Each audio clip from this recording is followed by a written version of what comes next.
intenção comunicativa. A intenção comunicativa é a consciência e compreensão de que você pode influenciar o seu ambiente e atingir resultados por meio da comunicação. A escolha por utilizar a linguagem formal ou informal tem um propósito. Depende de vários fatores. O ambiente, o público, a faixa etária dos interlocutores. Tudo isso vai impactar nas escolhas do nosso discurso. E isso pode contribuir ou depor contra o falante. Por exemplo, uma sorveteria que venda também açaí. Provavelmente é frequentada por um público mais jovem.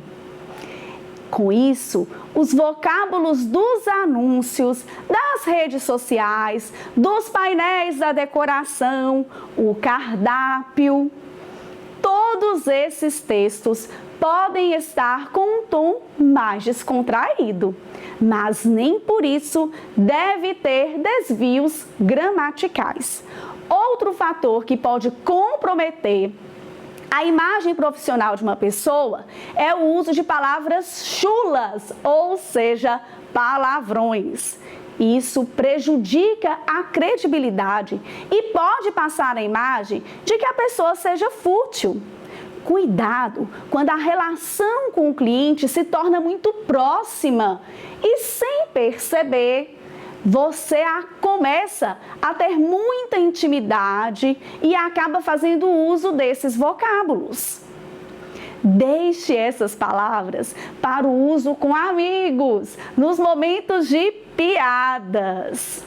Por outro lado, temos que nos preocupar também com o excesso de palavras rebuscadas, já que elas podem atrapalhar a compreensão da nossa plateia, clientes e colegas de trabalho, e fazer com que as pessoas percam a atenção.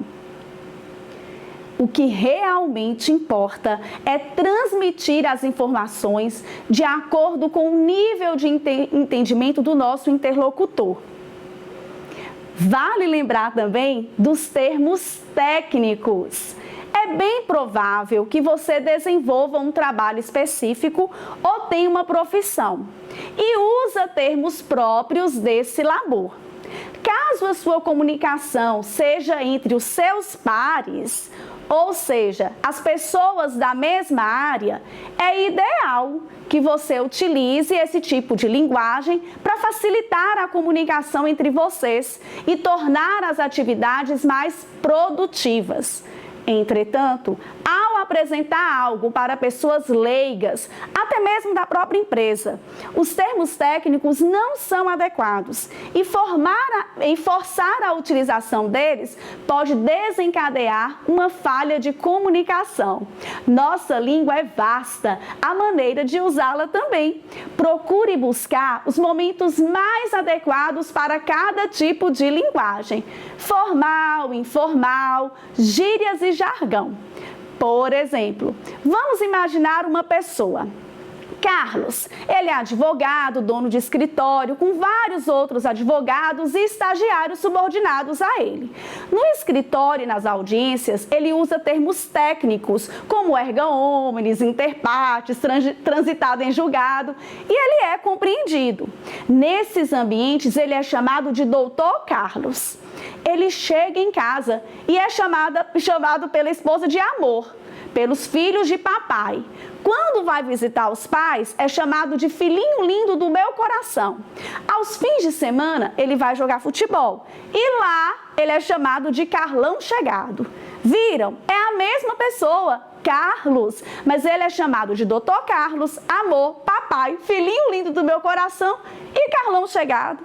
É a mesma pessoa, mas ele usa termos técnicos no seu ambiente de trabalho, uma linguagem mais amena, porém formal ao lidar com os clientes, porque ele tem que ser compreendido por eles e, ao mesmo tempo, passar uma imagem de credibilidade. Então, ele usa a gramática formal com os clientes.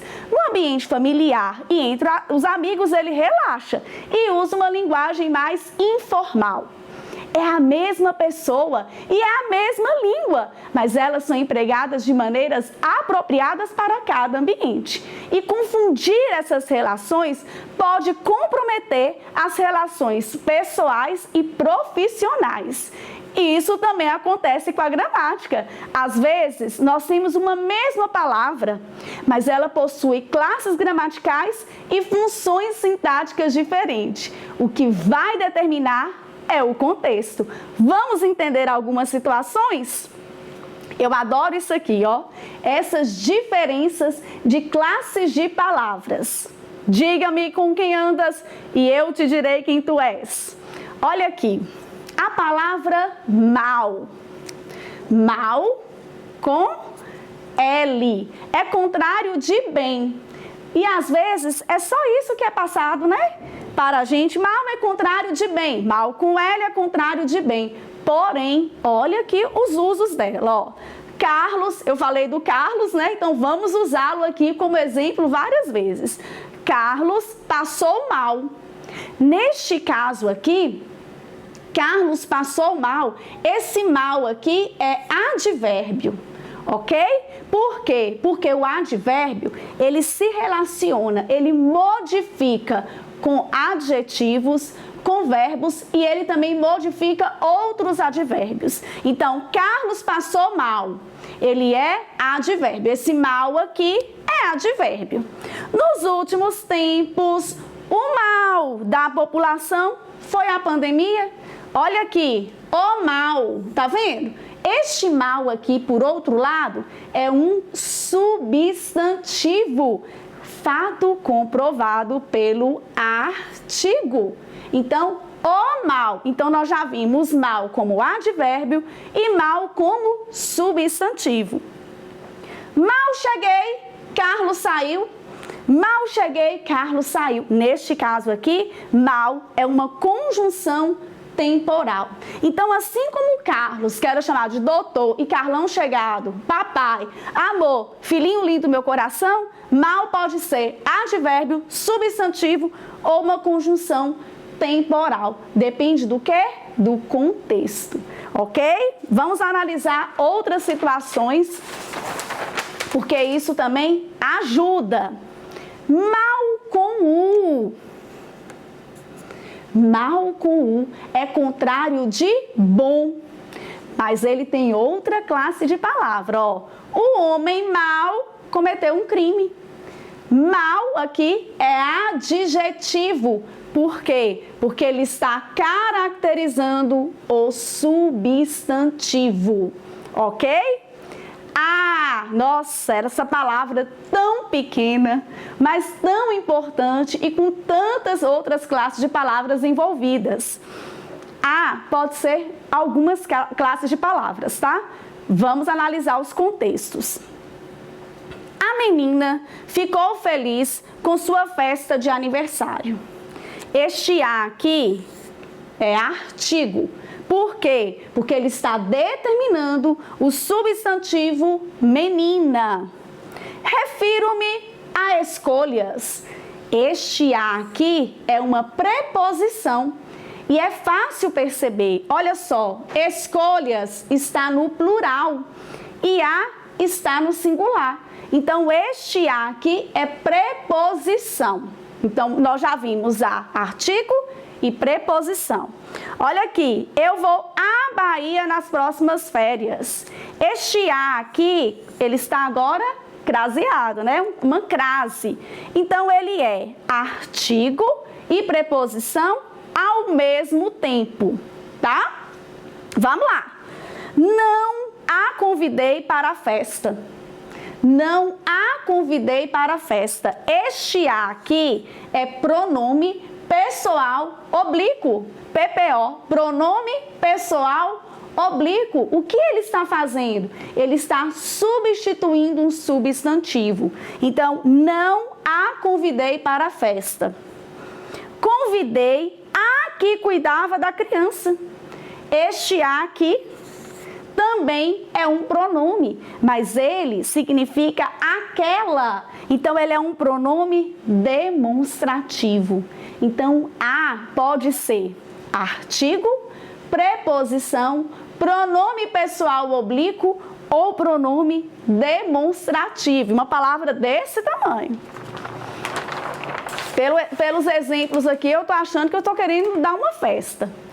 Vamos lá. Muito. Muito. O que ele pode ser?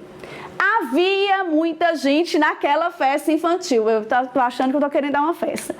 Havia muita gente naquela festa infantil. Muita aqui é pronome indefinido. E o pronome é uma classe de palavra variável, tanto que ficou muita para concordar com gente, ok? Então, aqui, pronome indefinido. Vamos lá. Carlos, vai ser hoje o nosso exemplo. Carlos fala muito alto. Esse muito aqui, ele é advérbio. Por quê? Porque ele está relacionado com o verbo, a maneira, né? O modo como ele fala, e com um adjetivo. Ele está entre verbos e adjetivos. Ele não está relacionado com o substantivo Carlos. Então, neste caso aqui, ele fica invariável, ele não vai se flexionar em gênero, e ele é porque ele é um advérbio, né? Mas de qualquer forma não se flexionaria, porque aqui eu tenho a palavra masculina, ok? Então, vamos lá. Bastante. Não é muito comum nós visualizarmos bastante flexionado. Todo mundo pensa que bastante é apenas advérbio, mas ele também pode ser pronome. E se for pronome, será flexionado. Olha aqui. Estava bastante interessado em resolver aquela situação. Bastante aqui é advérbio. Olha outra situação. Havia bastantes pessoas na festa de aniversário. É até um pouco estranho, né?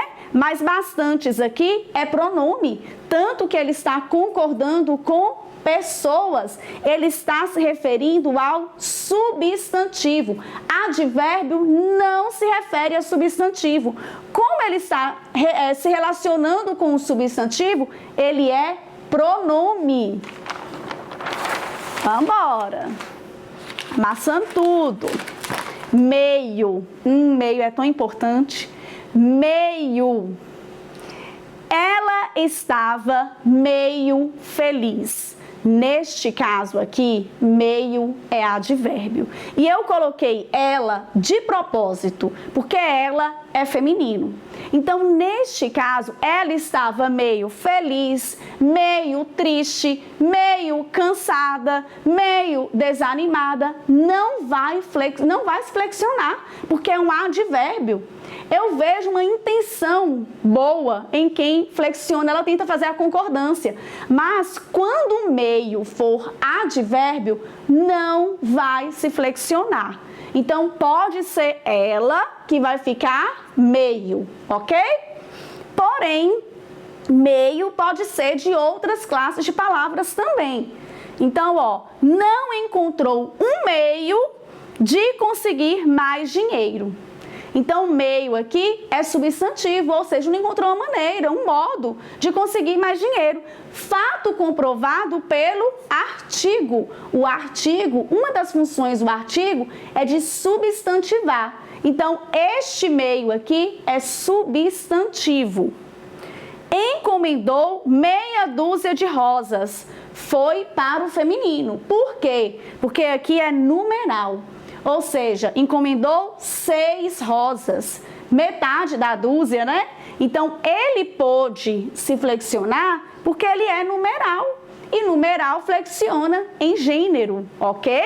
Então, meio. O problema do meio é quando as pessoas flexionam e ele está cumprindo função de advérbio. E advérbio é uma classe de palavras invariável. E aí comete um erro, um desvio gramatical, tá bom? Vamos lá. Mesmo. Eu como muito doce mesmo. Verdade. Eu como muito doce mesmo. Neste caso aqui, mesmo é advérbio, ok? Eu mesma arrumei a sala de aula. Este mesmo aqui, ele é sinônimo de própria. Então, eu própria, eu mesma arrumei a sala. Então, neste caso aqui, é um pronome. Por isso que ele flexionou, porque pronome é uma classe de palavras variável. Muito obrigada pela companhia, espero que você tenha gostado e até a próxima aula.